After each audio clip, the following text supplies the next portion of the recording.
Back to TalkNorth.com. Thank you for listening. If you can, please download before you listen. It helps our business. I'd also like to thank our producer, Brandon Morton, and let you know if you'd like to sponsor this program or any of the programs on the network, you can reach me at jsouhan47@gmail.com.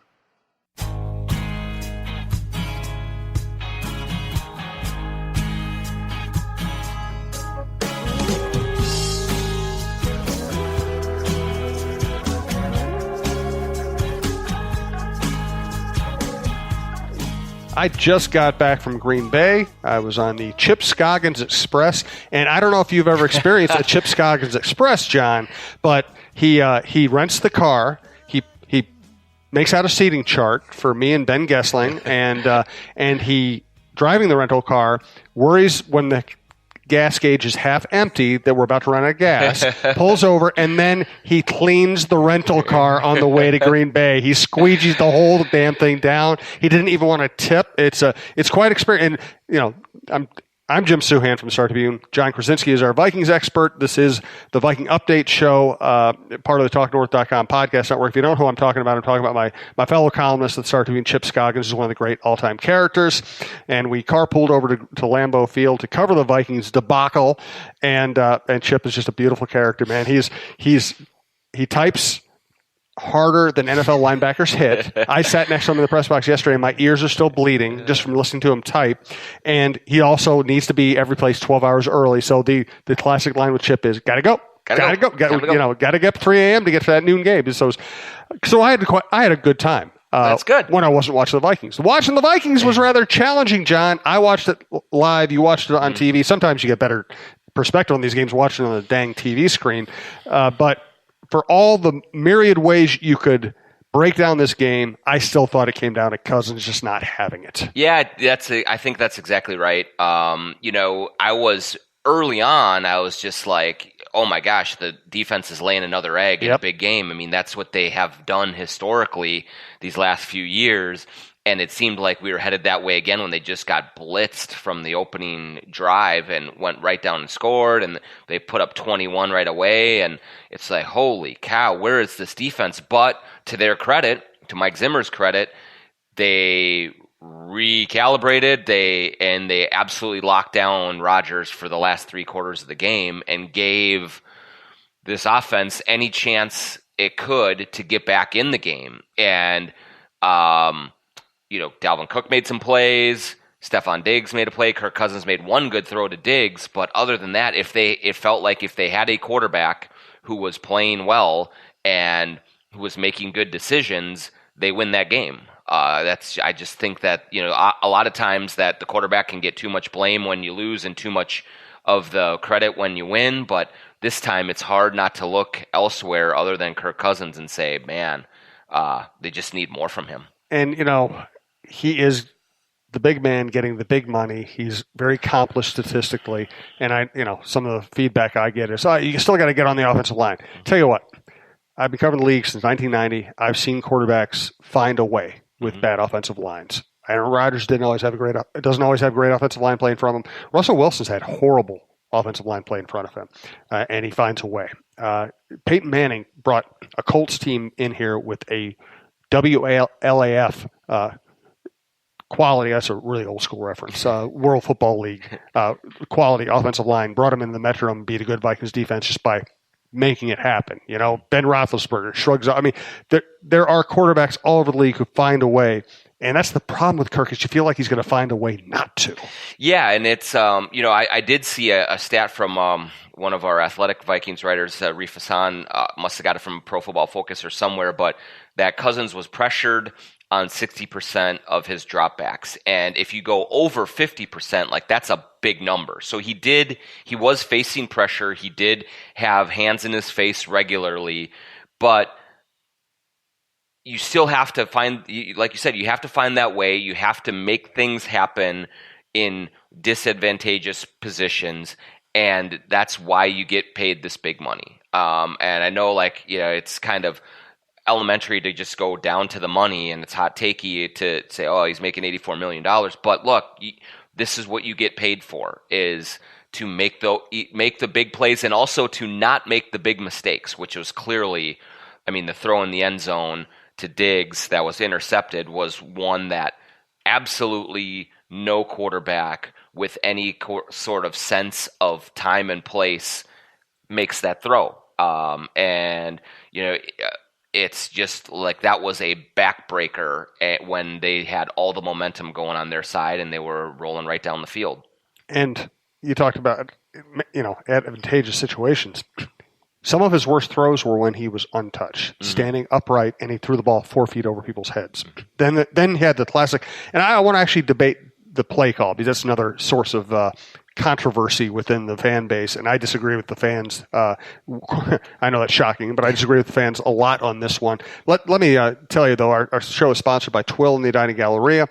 I just went shopping there the other day, bought some good winter-type boots. Tony Hoaglund, your State Farm agent in Champlin, who handles my insurance, and Bite Squad, bitesquad.com. I will tell you that I use all their services and products all the time. I spend my own money with them. I do not get free stuff from them. I do it because they're good companies, good people, and they've been great with our network. I'll tell you more about them in a minute.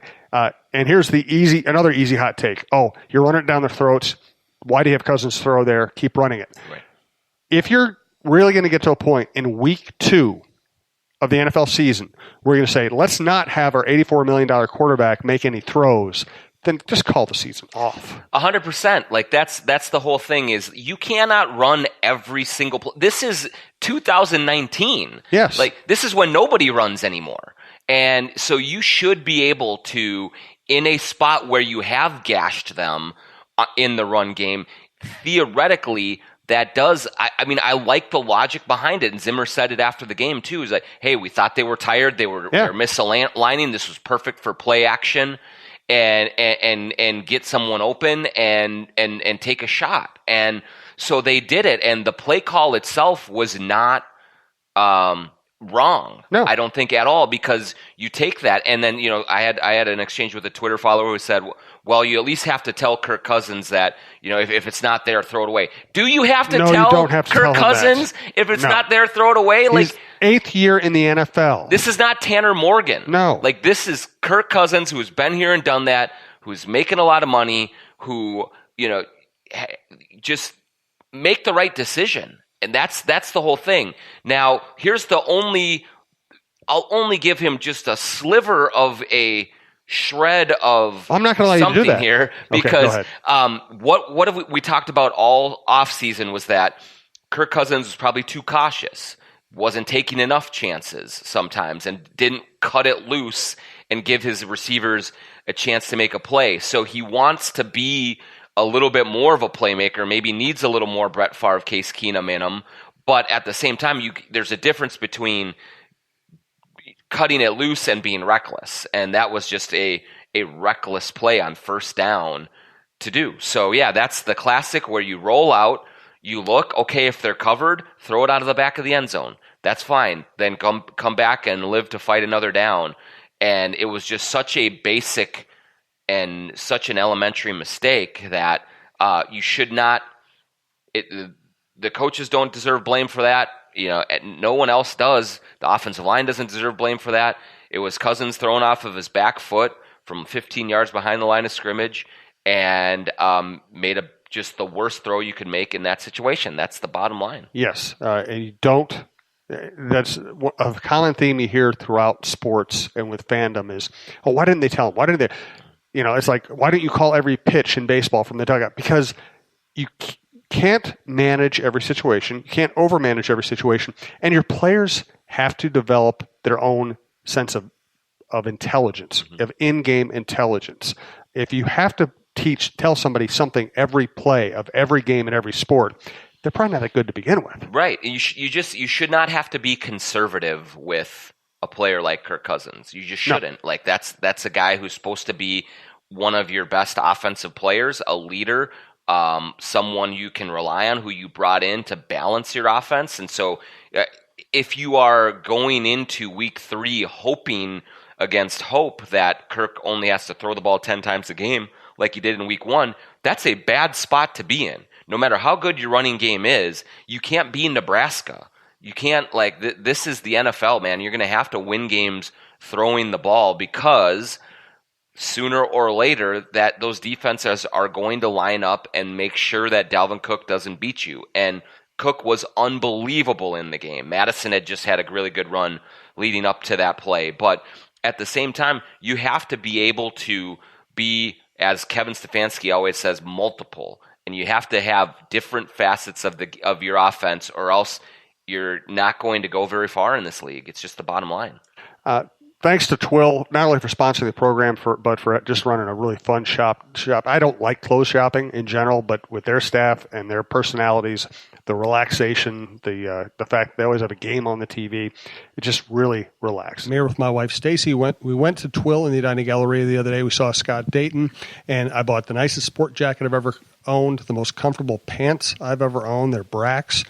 A nice pair of loafers that I can wear to the ballpark. I think they're called Tracks. And I bought a bunch of Stenstrom short sleeve shirts to go with my Stenstrom nice dress shirts. And, I used to wear just disposable clothes. Now when I buy something, I buy it at Twill. I know it's going to last me the rest of my life, and it's going to be comfortable. And on top of that, it's not just the best stuff you've ever had, but it's really everyday things that you can wear and that will fit all occasions. Twill in the Edina Galleria, twillmn.com, Twill on Instagram. All right, we're going to take a break from the whining about Kirk Cousins to say this. Given that we don't know exactly what Le'Veon Bell is at this point in his career after a holdout and missing a year, and we don't know exactly how good Ezekiel Elliott's going to be this year after missing training camp, and Todd Gurley looks not quite himself, Dalvin Cook might be as good as it gets in the NFL. Yeah, I mean, he's certainly right up there. I mean, Zeke has looked really good early. I think Saquon Barkley is probably great a too, cut above. But yeah, I think Dalvin is probably top 5 in the league. The way, as explosive as he's looked, the way he's seen things, I would, kind of in games like yesterday, you wonder if there's a way to get him a little more involved in the passing game as well. But by and large, I mean, my gosh, he's looked dynamic, and he has, the touchdown run the other day was over as soon as he got past the linebackers. I mean, nobody was going to catch him, and so to have that element involved, and especially when you have an offense that seems to be built around the running game as much as it's going to be going forward, if Kirk Cousins continues to struggle like this, I mean, he's as important, I think, as any of those backs are to what their offenses do, and it's been just a really good start for him. I also do I like Madison. I think he's shown some punch, and that's a nice 1-2 combination to be able to kind of take some of the load off of Cook as well. But I mean, man, he looks like a legitimate home run hitter, guy that every defense is going to game plan for and say, if you just miss one tackle on him, you're toast. And so very encouraging sign for the Vikings that way. Because it's Monday, it's a good day to do some Twitter questions from Jenny. Embarrassing Vikings waste of $84 million. Why are the Vikings so notoriously bad at picking quarterbacks? Well, I mean, look, it is a hard thing to do. A lot of teams struggle with this part of it. I mean, not everybody gets Brett Favre into Aaron Rodgers, gets Tom Brady for 20 years, gets, Peyton Manning into Andrew Luck. Like those are situations that do come up, and good on those organizations for getting those picks right. But it's difficult. I mean, look at what Lamar Jackson is doing right now. There were plenty of people who thought, I don't know about this. Like, I'm not sure how he's going to do. And even after his rookie season, I'm not sure. Now he's the world beater. It's unbelievable. I will say I always liked him. I liked him too, but you just never know with some of these things. Mahomes, when Mahomes was picked in the first round where he was, I think it was 10th, people were saying, oh man, Kansas City. Did they reaching for a guy who's a project system quarterback from this air raid offense, and then Mariota and Jameis Winston. The great debate was who's going to be greater and who's going to be greater earlier. Yeah, and both of them are going to be out of the league next year. So it's a very hard position to evaluate, but there is no question that it's like the most important one. You have to get it right, and we'll see. I'm not ready to give up on Kirk Cousins yet. I don't think it's over by any stretch, but I think that one of the Rick Spielman and Mike Zimmer have done a really good job with a lot of talent evaluations, with a lot of drafting, with some great free agent signings as well. But quarterback and kicker have been their two big spots that have hurt you. And if you get those wrong,